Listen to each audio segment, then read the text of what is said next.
Kalena dhammat savanang etammang kalamuttamang. Part 6C, Bear Meditation, meditasi menjinakkan pikiran liar. Judul asal, Bear Awareness, Questions and Answers on Taming Your Wild Mind. Penyusun, Ajahn Brahm. Penerjemah, Tasvan Santa Citta. Penyunting, Handaka Wijananda. Penata, Intan Dhita Diwara. Penerbit, Ehipasiko Foundation. Cetakan pertama, Maret 2018. Hak cipta terjemahan, copyright 2018, Ehipasiko Foundation. Buku ini berisi kumpulan pertanyaan dan jawaban yang disalin dari retret yang dipimpin Ajahn Brahm di Pusat Meditasi Jhana Grove, Serpentine, Perth pada kurun 2010-2013. Pada video part 6C ini, saya akan melanjutkan membacakan bagian 6, melampaui asap dupa, menunduk, bersujud, dan berderma tidak bikin jadi Buddhis. Anda melepas dan Anda sehat. Namun, saya tahu orang yang melepas, yang tak mencemasi penyakit, yang terus merokok dan minum alkohol, dan penyakit mereka tidak hilang. Bisakah Anda jelaskan mengapa? Merokok akan selalu menyebabkan masalah bagi Anda. Namun, mencemasinya bukanlah solusi nyata. Saya tidak mencemasi penyakit. Namun, saya tidak bodoh juga. Saya istirahat. Saya merawat badan saya. Jika Anda kelebihan berat badan, Anda harus banyak tertawa. Santa Claus, ho ho ho, gemuk, sehat, dan tak pernah mati. Inilah trik saya untuk mengimbangi kelebihan berat badan. Tahun kemarin, saya membaca artikel mengenai bagaimana tertawa dan bahagia membuat pembuluh darah Anda mengembang. Karena saya banyak tertawa, pembuluh darah saya selebar jalan raya tol. Mereka begitu lebar sampai tidak ada kemacetan. Mereka tidak dipadati oleh lemak dan benda lainnya dalam sistem peredaran darah saya. Maka, makin Anda tertawa, makin Anda boleh gemuk dan masih bisa sehat. Ini juga menjelaskan mengapa orang gemuk itu riang. Karena semua orang gemuk yang menyedihkan sudah mati sejak lama. Jadi, jika Anda sedikit kelebihan berat badan, cepatlah tertawa. Itu mungkin akan menyelamatkan nyawa Anda. Sesungguhnya, ada banyak kebenaran dalam hal itu. Melepaslah dan jangan cemas, karena kecemasan adalah pembunuh terbesar. Meskipun Anda mengalami sejenis penyakit, ketakutan membunuh Anda melebihi apapun. Inilah tema dari kisah Mask of the Red Death karya Edgar Allan Poe, di mana sejumlah iblis baru mengunjungi kota-kota besar di Eropa untuk menimbulkan wabah. Dan setelahnya, mereka bertemu entah di mana dalam hutan untuk saling membandingkan pekerjaan. Dialognya berlangsung seperti ini. Berapa banyak orang yang kamu bunuh di London? Oh, aku bunuh 100 orang di London. Berapa banyak orang yang kamu bunuh di Paris? Oh, aku bunuh 150 di Paris. Berapa banyak di Berlin? Oh, aku hanya bunuh 50 di Berlin. Dan ketakutan membunuh 4.000. Sekitar segitulah. Saya pikir betapa wawasan yang agung bahwa ketakutan membunuh lebih banyak orang dibanding penyakit apapun. Jadi, ketakutan adalah satu hal yang Anda benar-benar mesti takuti. Dengan kata lain, jangan takut sama sekali. Kecemasan lebih mungkin membunuh Anda dibanding apapun lainnya. Tolong janganlah cemas. Akan tetapi, rawatlah kesehatan Anda. Jangan melakukan hal-hal dungu. Di bawahnya terdapat kutipan sebagai berikut. Sungguh mencengangkan betapa tak bergunanya hal-hal yang orang mohonkan kepada makhluk-makhluk surgawi. Nomor lotre, kunci mobil yang hilang. Tak heran mereka terganggu dengan kita dan tidak mau turun sering-sering. Jika itu pertanyaan mengenai makna kehidupan atau bagaimana cara meditasi lebih baik, mungkin mereka akan menolong. Jadi, mintalah bantuan mereka hanya jika yang diminta itu benar-benar penting. Kita lanjutkan dengan pertanyaan yang lainnya. Buddha menguraikan kehidupan di alam lain. Apakah Anda percaya adanya dewa? Jika ya, di mana mereka hidup? Bisakah kita melihat dewa saat kita meditasi? Ya, alam-alam lain itu ada. Hanya karena Anda belum melihatnya, bukan berarti alam-alam itu tidak ada. Inilah kisah dewa terbaik yang saya tahu. Ini bukanlah kisah lelucon. Saya bisa meyakinkan bahwa ini kisah dewa betulan. Karena saya tahu orang yang terlibat di dalamnya. Ada pemuda Amerika yang melakukan pelayanan Peace Corps di Thailand. Setelah 2 tahun pelayanan, ia memutuskan menjadi biku. Ia sudah memahami budaya Thai dan menghargai ajaran Buddha. Ia berpikir, ide bagus sekali. Sebelum aku kembali ke Amerika dan melanjutkan karirku, aku akan menjadi biku sebentar.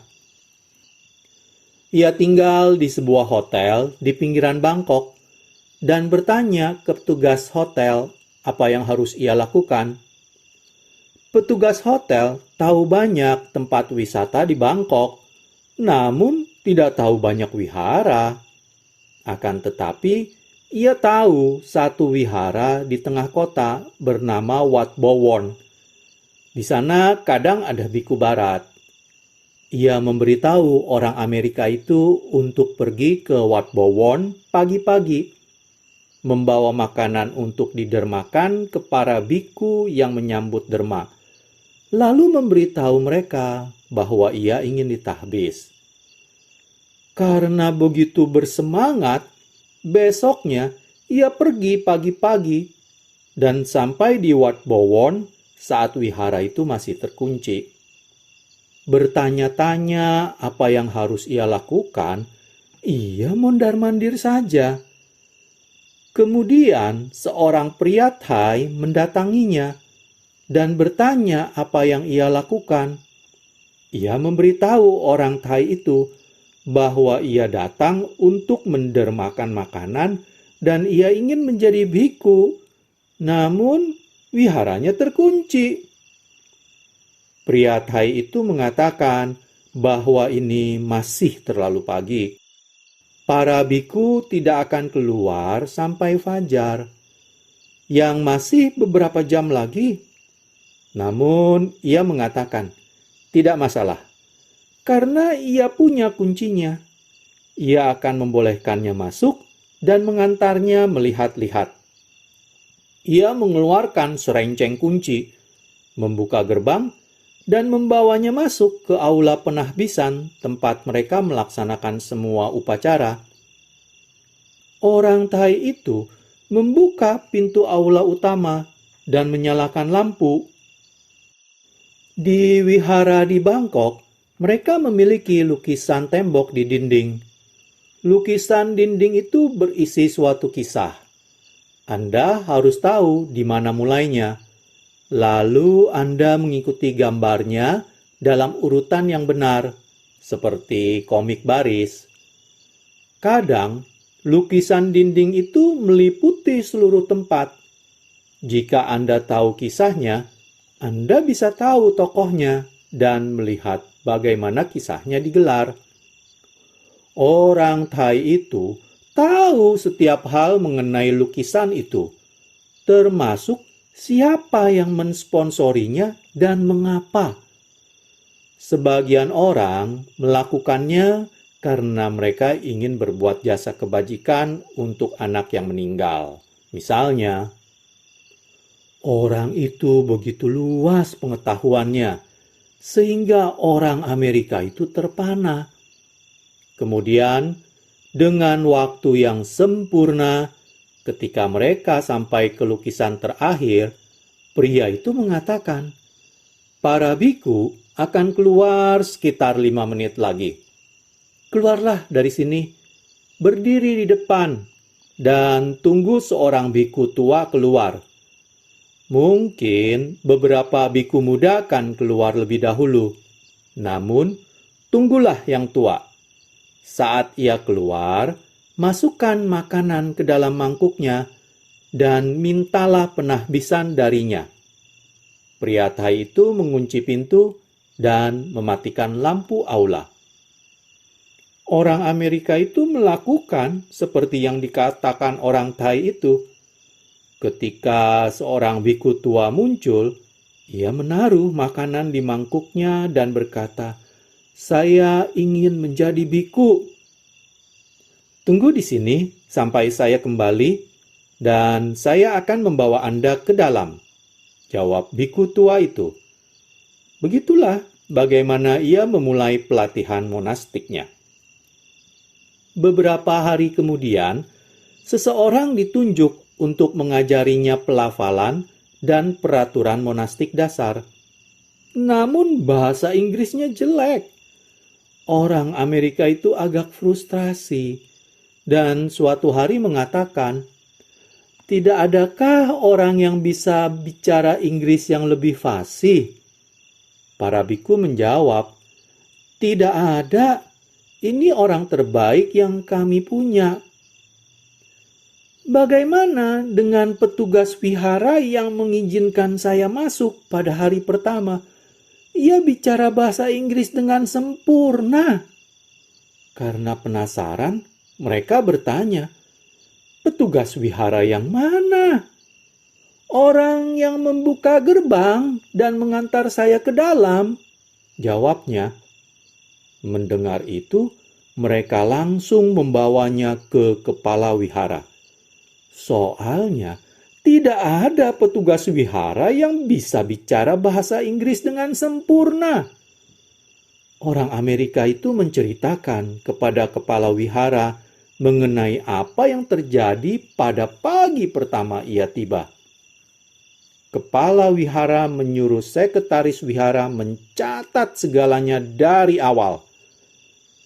Mereka menganggap kisah ini begitu serius, bukan hanya karena tidak ada petugas wihara yang bisa bicara bahasa Inggris sempurna, namun juga karena orang wihara itu telah memasuki wihara melalui gerbang kerajaan.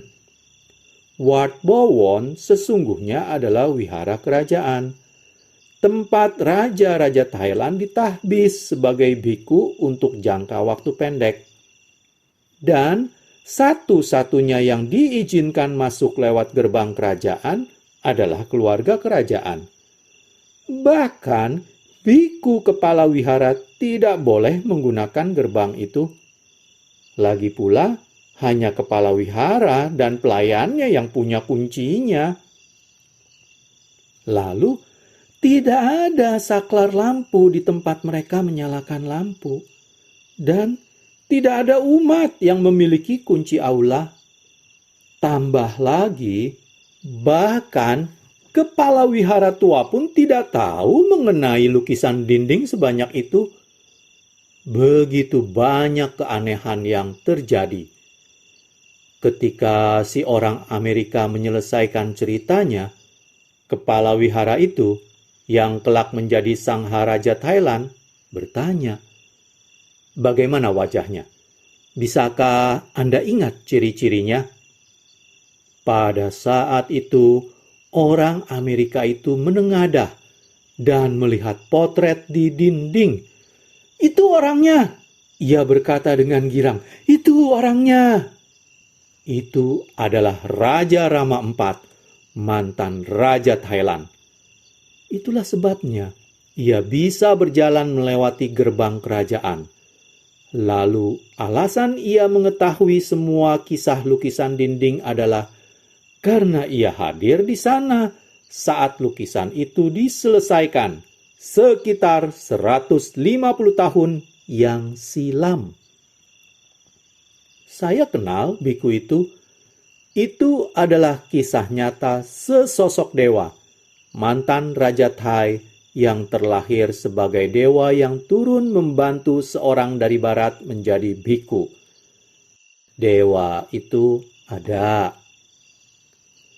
Jadi, Raja Rama itu dewa, makhluk surgawi. Pasti ia telah membuat banyak karma baik dalam kehidupannya sebagai manusia, sehingga terlahir ulang sebagai dewa. Namun, bukankah dewa itu kekal? Bagaimana mereka lepas dari lingkaran sangsara jika mereka kekal? Dewa tidak kekal. Mereka hanya berada di alam dewa untuk sementara. Lalu, ketika karma itu habis, mereka terlahir ulang di tempat lain. Itu seperti pergi liburan. Saat Anda kehabisan uang, Anda harus kembali ke rumah dan bekerja lagi. Sama pula, Anda mengalami waktu menyenangkan di alam dewa karena Anda telah melakukan banyak karma baik. Namun, ketika Anda kehabisan karma baik, Anda harus kembali dan membuat lebih banyak lagi karma baik. Dalam sutta ada uraian mengenai berbagai alam keberadaan, dari berbagai alam surgawi sampai ke alam neraka. Di alam Tawatingsa ada pertempuran di dalam dan di antara alam dewa. Jika alam dewa merupakan tempat kenikmatan, mengapa ada pertempuran? Kemudian ada Dewa Saka dengan jasa kebajikan besar dan ratusan istri. Bagaimana dengan para dewi yang harus menjadi istri dewa yang sama? Apakah ini benar-benar tempat kenikmatan bagi para dewi itu? Di neraka ada penjaga neraka, siksaan fisik, orang-orang membacakan kesalahan yang diperbuat orang sebelum mereka dihukum, dan sebagainya. Saya pikir ini semua mitos. Namun itu kelihatannya nyata dan harfiah dalam sutta-sutta. Apakah karena batin kita yang ternoda, kita tidak bisa memahami apa yang melampaui kita, sehingga itu kelihatan seperti mitos? Semoga ini bukan pertanyaan yang terlalu dangkal. Ini bukan pertanyaan yang terlalu dangkal. Terima kasih telah menanyakannya. Karena ini sesuatu yang telah meresahkan saya sebagai seorang umat Buddha rasional yang mempercayai ilmu pengetahuan. Saya bisa memahami alam-alam surgawi yang tinggi. Itu paling masuk akal bagi saya. Namun, mengenai beberapa alam lebih rendah ini tidak begitu masuk akal. Anda mungkin tidak bisa memahami alam-alam ini sampai Anda benar-benar masuk dalam meditasi Anda dan menyadari kekuatan batin. Ketika Anda masuk ke alam nimitta, tempat badan mulai lenyap, dan Anda mengalami citra batin, Anda akan melihat bahwa cakupan citra batin itu sangatlah luas. Namun, sebagian besar apa yang Anda alami telah dibumbui pencerapan Anda. Warna nimitta, bentuknya, atau apapun. Anda menyadari hanya seberapa banyak dari dunia nimitta yang Anda ciptakan dengan batin. Dari hal itu, saya menyadari bahwa alam neraka diciptakan kita sendiri. Jika Anda telah melakukan berbagai karma buruk dan Anda menuju ke neraka, itu hanya karena Anda berpikir Anda layak masuk ke sana. Itu saja. Tak seorang pun mengirim Anda ke sana. Anda mengirim diri Anda. Tak seorang pun membacakan perbuatan buruk lampau Anda. Anda mengingatnya, lalu kemudian menghakimi diri Anda. Anda tinggal di sana sampai selama yang Anda rasa layak. Itu disebut rasa bersalah.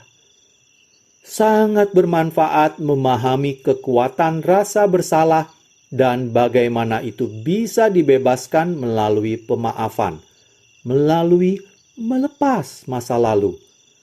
Bahkan dalam kehidupan ini, banyak dari Anda telah melakukan hal buruk. Karena itu, Anda merasa bersalah. Dan Anda sesungguhnya menghukum diri Anda dalam kehidupan ini. Jika Anda masih mengingatnya pada akhir hidup Anda akan menghukum diri sendiri lagi. Yang perlu Anda lakukan hanya melepas masa lalu itu. Anda tak perlu merasa bersalah. Anda bisa memaafkan. Itulah yang kita lakukan dalam meditasi. Bagaimana Anda belajar memaafkan? Anda belajar bagaimana menghilangkan identifikasi aku, sensasi diri, identifikasi terhadap perbuatan lampau. Saat Anda melihat ketiadadirian dengan mendalam, Anda sepenuhnya melepas gagasan aku, dan Anda menjadi pemenang arus. Anda tak bisa terlahir ulang di alam lebih rendah lagi, termasuk alam binatang. Tak peduli apa yang telah Anda perbuat. Mengapa? Begitu Anda menjadi pemenang arus, begitu Anda melihat hakikat apa yang Anda anggap sebagai diri Anda, pemaafan menjadi begitu mudah. Karena Anda mengetahui tidak ada diri, mudah untuk memaafkan dan melepas.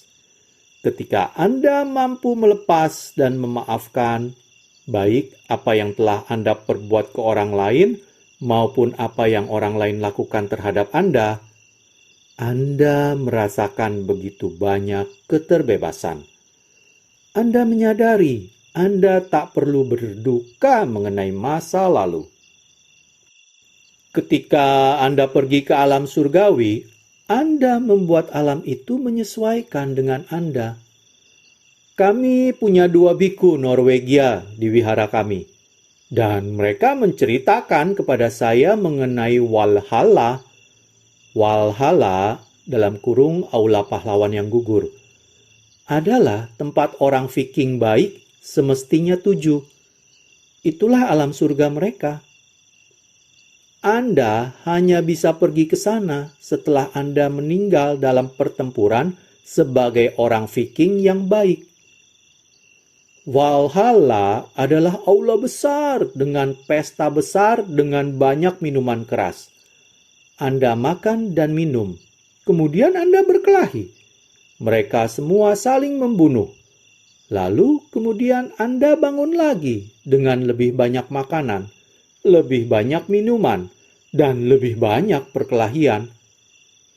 Alasan mengapa mereka memiliki alam surga seperti itu, karena itulah yang paling dicintai orang Viking. Makan, minum, berkelahi. Itulah alam surga mereka. Tidak ada perempuan. Hanya hal-hal yang benar-benar jantan. Jika itu yang Anda suka, itulah yang Anda pikirkan sebagai surga. Itulah yang Anda peroleh. Orang-orang dari Singapura punya surga Singapura yang diciptakan mereka sendiri. Ada kedai kopi dan restoran terbaik. Buka 24 jam sehari. Dan mereka bisa terus makan, dan makan tanpa pernah kenyang. Di alam surga orang Singapura, bursa saham selalu naik, dan naik. Tak pernah turun. Jadi, alasan mengapa beberapa makhluk surgawi berkelahi adalah karena mereka senang berkelahi. Itu ciptaan batin, seperti fantasi, seperti realitas virtual. Batin membuat alam surga yang menyesuaikan dengan Anda. Itulah mengapa di beberapa alam surga ini Anda bisa punya 100 istri, jika itu yang Anda nikmati. Itu bukan istri-istri nyata. Mereka hanya diciptakan oleh Anda. Alam-alam yang Buddha uraikan adalah alam-alam paling umum pada zaman itu. Ada alam-alam lainnya yang disebutkan dalam sutta-sutta, seperti dewa-dewa Kiddha Padosika, dalam kurung Digha Nikaya 1. Inilah para dewa yang senang bermain. Mereka cuma bermain-main sepanjang waktu, berguyon, dan saling mengusili, karena itulah apa yang mereka nikmati. Apapun alam surga yang Anda sukai, itulah yang Anda tuju. Anda menciptakannya. Anda pikir Anda layak mendapatkannya, dan Anda berdiam di sana selama begitu. Ketika Anda pikir Anda sudah cukup, Anda lanjut ke kelahiran ulang berikutnya. Jika Anda merasa bersalah, Anda merasa harus membayar perbuatan buruk lampau Anda, bahwa Anda harus dihukum. Anda kemudian menciptakan alam neraka bagi diri Anda sendiri. Alam-alam yang Anda lihat di gambar dinding wihara kuno adalah contoh bagaimana hal-hal ini diciptakan. Zaman sekarang, kita memiliki gagasan yang benar-benar berbeda mengenai neraka. Saya ingat waktu itu di Penang, mengajar retret pada suatu Natal. Pada hari Natal, setelah sesi tanya-jawab malam, sekitar pukul 10.30 malam, saya beristirahat. Namun, di seberang jalan, mereka merayakan pesta. Saya tak keberatan dengan pesta. Namun, ini pesta karaoke. Nah, itu baru duka. Bagi saya, neraka adalah bar karaoke yang tak pernah tutup. Jadi, surga dan neraka adalah apa yang kita ciptakan. Lebih nikmat dari seks? Jika Anda membiarkan saja dan tidak fokus padanya, bisakah meditasi membuat seks lebih bermakna, lebih sensual, dan menyenangkan? Ada dalam sila bahwa Anda tidak semestinya berhubungan intim ketika Anda sedang retret. Anda seharusnya tidak melekati tubuh, tidak memanjakan tubuh, dan Anda tidak membiarkan. Anda melepas. Anda bisa fokus pada napas. Anda fokus pada nimitta. Itu itu jauh lebih baik daripada seks. Sesungguhnya, seks akan menghancurkan meditasi Anda. Baiklah, saya hentikan sampai di sini pembacaan video part 6C. Pada video part selanjutnya, saya masih melanjutkan jawaban dari pertanyaan terakhir tersebut, sekaligus melanjutkan membacakan bagian 6 ini melampaui asap dupa hingga selesai. Terima kasih. Kalena dhammat savanang etammang kalamuttamaং